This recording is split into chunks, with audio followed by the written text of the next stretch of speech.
ہے ایک مرد ہے جس نے 2 بہنوں سے شادی کی ہوئی ہے، اگر کسی دعوت یا ولیمے میں وہ آدمی بھی آیا ہوا ہو تو ہم اس دعوت میں جا سکتے ہیں؟ اس شخص کا تو بائیکاٹ کریں، باقی دعوت جس نے کی ہے اس نے تو نہیں 2 شادیاں کی ہوئی نا 2 بہنوں سے، تو آپ دعوت میں جائیں، لیکن وہ جس نے 2 بہنوں سے شادی کی ہوئی ہے وہ اگر دعوت میں بلائے تو کبھی بھی نہ جائیں، کیونکہ یہ اور اس سے ملے بھی نہیں آپ، کیونکہ حرام اور گناہ کبیرہ ہے۔ ایک بہن سے جب شادی ہوئی تو دوسری بہن سے نکاح ہو ہی نہیں سکتا، وہ زنا ہے، تو زنا کو کھلے عام کرنا، اس پہ شادی اور نکاح کا لیبل لگانا، یہ تو کفر ہے ایک طرح کا۔ تو اس لیے ایسے شخص کا بائیکاٹ کریں، اس سے نہ ملیں آپ، اور لوگوں کو بتائیں کہ یہ حرام کام اس نے کیا ہوا ہے۔ جب کوئی کھلے عام گناہ کر رہا ہو تو پھر اس کے بارے میں لوگوں کو بتانے میں کوئی حرج نہیں ہے، آپ بتائیں کہ بھئی یہ زنا ہے، کیونکہ اگر آپ نے اس کی برائی نہیں کی تو لوگ اور بھی کرنا شروع کر دیں گے۔ مجھے پتا چلا، میں حیران ہوا، ایک صاحب نے 18 شادیاں کی ہوئی ہیں، پاکستان میں کہیں پتہ نہیں کہاں رہتے ہیں وہ، میں نے یعنی اس کو کیا بولے آدمی انسان، تو پتہ چلا جی محترم نے 18 شادیاں کی ہوئی ہیں،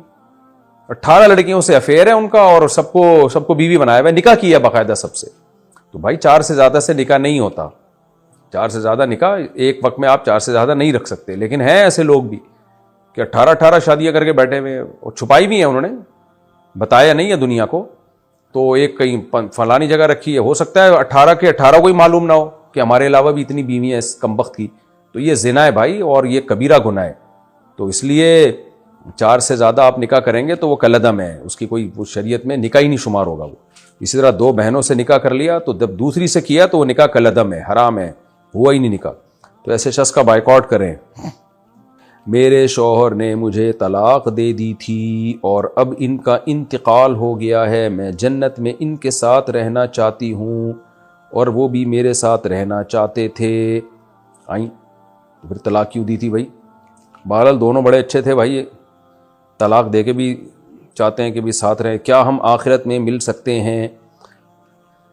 دیکھیں، طلاق کے بعد اگر آپ کہیں اور شادی کرتی ہیں تو پھر عورت اسی مرد کو ملتی ہے جنت میں جس کے ساتھ وہ آخری جس کی بیوی ہو۔ اب آپ کو ٹینشن ہوگی کہ اس چکر میں آپ ہو سکتا ہے شادی نہ کریں، تو ٹینشن نہ لیں آپ کو اگر مناسب رشتہ ملتا ہے تو شریعت کا حکم ہے کہ شادی کر لی جائے، بغیر شوہر کے زندگی گزارنا شریعت میں پسندیدہ کام نہیں ہے۔ باقی پھر آپ کو آخری شوہر سے ہو سکتا ہے محبت ہو جائے، آپ اس کو مل جائیں، اور یہ اگر آپ کو خطرہ ہے کہ جنت میں آپ کا دل چاہے گا کہ پرانا والا ملے اور مل نیا والا رہے، تو جنت میں یہ خطرہ نہیں۔ ما لا عین رأت ولا اذن سمعت ولا خطر علی قلب بشر، حدیث میں آتا ہے وہ نعمتیں جنت میں ملیں گی جو تم نے سوچ تو تصور بھی نہیں کر سکتے، تو آپ کی ہر خواہش پوری ہوگی۔ تو عین ممکن ہے، قاعدہ تو یہی ہے کہ جو آخری شوہر ہوتا ہے وہی ملتا ہے، یا تو اللہ اسی آخری شوہر کی دل میں آپ کے محبت بہت زیادہ ڈال دیں گے، یا ہو سکتا ہے اللہ آپ کی خواہش پوری کر دیں، آپ کو پرانے والے سے دوبارہ نکاح کرا دیں، تو اللہ کے لیے تو کوئی مشکل نہیں ہے، اور اللہ کسی قاعدے اور ضابطے کے پابند بھی نہیں ہے۔ تو اس لیے آپ کو پرانا والا ملے یا نیا والا ملے، اس بحث میں پڑے بغیر آپ کام وہ کریں جو شریعت کا حکم ہے۔ شریعت کا حکم ہے بھائی بغیر نکاح کے زندگی نہ گزاریں آپ، تو اگر آپ کو اچھا رشتہ ملتا ہے آپ شادی کر لیں، اللہ کی رحمت سے کوئی بعید نہیں ہو سکتا ہے آپ کو پرانا والا ہی مل جائے، یا نیا والا آپ کو پرانے سے بھی ہو سکتا ہے اچھا ملے۔ فیاض احمد لاہور سے، میں شادی کرنا چاہتا ہوں لیکن میرا ایک بھائی ہے جو معذور ہے اور اس کا ایک 5 سال کا بچہ بھی ہے،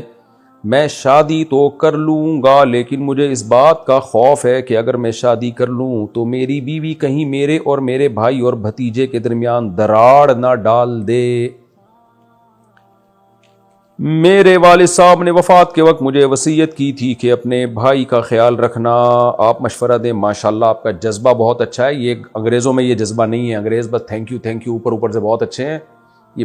معذور بھائیوں کو پالنا ان کے وہ اتنا ظرف نہیں ہے ان کا، اللہ ماشاءاللہ لاکھوں میں کوئی ایک آدھ ہو۔ تو غیر مسلم کے جو ہے نا اوپر سے بہت اچھا ہوتا ہے، جب ان کی ڈیپ میں جاؤ گے تو پھر آپ کو لگے گا بھائی ان تلوں میں تیل نہیں ہے، خالی منہ کے فائر۔ آپ نے ایک لفظ سنا ہوگا، کچھ چیزوں میں ظاہری طور پہ بہت اچھے ہیں وہ، لیکن یہ جذبے جو ہمارے مسلمان کمیونٹی میں ہے نا کہ اپنے سگے بھائی کے لیے اتنا خیال کرنا کہ آپ شادی نہیں کر رہے کہ یار میرے بھائی معذور بھائی کا کیا ہوگا، اس کے بچوں کا کیا ہوگا۔ تو بہرحال آپ کا جذبہ اچھا ہے، لیکن جذبات شریعت کی حدود میں رہنے چاہیے تو اچھے ہوتے ہیں۔ اسلام نے آپ کو حکم دیا کہ آپ نکاح کریں، بغیر نکاح کے آپ زندگی گزاریں گے آپ اولاد سے محروم ہو جائیں گے، بڑھاپے میں آپ بھی تو معذور ہوگے، کون سہارا بنے گا؟ کیا معذور بھائی آپ کا سہارا بنے گا؟ اور پھر گناہ کا بھی تو خطرہ ہے، خدا نہ خواستہ آپ زنا میں پڑ گئے، پھر عورت کو بھی تو ضرورت ہے کہ اس کو کوئی ٹھکانہ دے۔ اس عورت کا کیا قصور ہے جس سے نکاح کر کے آپ اس کو اپنی بیوی بنا کے سہارا دیں گے؟ ایسی عورتیں پھر بے سہارا ہو جائیں گی۔ تو اس لیے شریعت تمام چیزوں کو فوکس کرتی ہے، تمام پہلوؤں پہ شریعت کی نظر ہوتی ہے، اس لیے آپ نکاح ضرور کریں۔ ہاں یہ ضرور ہے کہ جہاں آپ شادی کریں ان کو پہلے بتا دیں، اگر آپ کو یہ خطرہ ہے تو ان کو بتا دیں بھائی میں چھوٹا معذور بھائی ہے، اس کا بچہ بھی ہے، میرے اور بھائی کے درمیان دراڑ مت بننا، میں تمہارے حقوق بھی ادا کروں گا لیکن اس کو بھی اپنے ساتھ رکھوں گا، میں اس کو اکیلا چھوڑ نہیں سکتا۔ اگر پہلے سے ایسی بات ہو جائے تو بہت اچھی بات ہے۔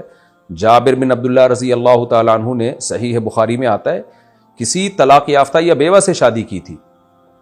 تو نبی نے فرمایا کہ ہلا بکرن، بیوہ سے یا طلاق یافتہ سے کیوں کی تم نے؟ تم تو جوان و کواری سے کیوں نہیں کی؟ تو انہوں نے فرمایا یا رسول اللہ میری چھوٹی بہنیں ہیں، تو میں میچور خاتون سے اس لیے نکاح کر رہا ہوں کہ میری بہنوں کو بھی سنبھال لے وہ۔ تو اس سے پتہ چلتا ہے کہ بھئی نکاح میں پہلے سے بھی ایک چیز ہوتی ہے انسان کے ذہن میں کہ بھئی ایک میچور خاتون گھر میں آئے گی تو چھوٹی بہنوں کو سنبھال لے گی۔ تو آپ نکاح کریں، پہلے سے بتا دیں کہ بھئی دراڑ نہ ڈالنا، اور اگر خدا نخواستہ اس نے دراڑ ڈالنے کی کوشش کی تو آپ آدمی ہو نا، آپ کھڑے ہو جانا، بولنا بھائی میں اپنے سگے بھائی سے، مجھے کیوں میرے دل میں دشمنی ڈال رہی ہو؟ اللہ نے گھر کا سرپرست مرد کو بنایا ہے، تو انشاءاللہ نہیں ہوگا اللہ نے شاء تو۔ بہرحال نکاح کریں آپ، اس بیس پہ نکاح سے دور بھاگنا ٹھیک نہیں ہے، اور اللہ آپ کو صلہ رحمی کا دنیا اور آخرت دونوں میں انشاءاللہ بہترین بدلہ دے گا۔ یہ بہت بڑی نیکی ہے معذور بھائی کو پالنا، اور والد صاحب نے وصیت بھی کی تھی تو اور ڈبل اجر ملے گا، ابا کی وصیت پر عمل کا ثواب بھی ملے گا۔ شادی کے لیے اسلام میں کیا عمر ہے؟ نبی صلی اللہ علیہ وسلم نے بالغ ہوتے ہی نکاح کا حکم دیا ہے۔ بالغ کا مطلب جب نائٹ فال ہو جائے کسی شخص کو، اور لڑکی کو جب مینسز آنا شروع ہوں تو 15 سال میں لڑکے بالغ ہو جاتے ہیں، اور لڑکیاں 13 سے 14 سال کی عمر میں بالغ ہو جاتی ہیں۔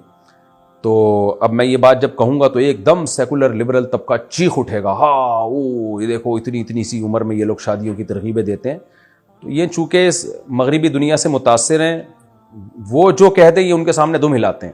امریکہ کی بعض اسٹیٹس میں 16 سال میں لڑکی کو شادی کی اجازت دی گئی ہے، اسلام نے تھوڑا سا اور پیچھے لے آئے۔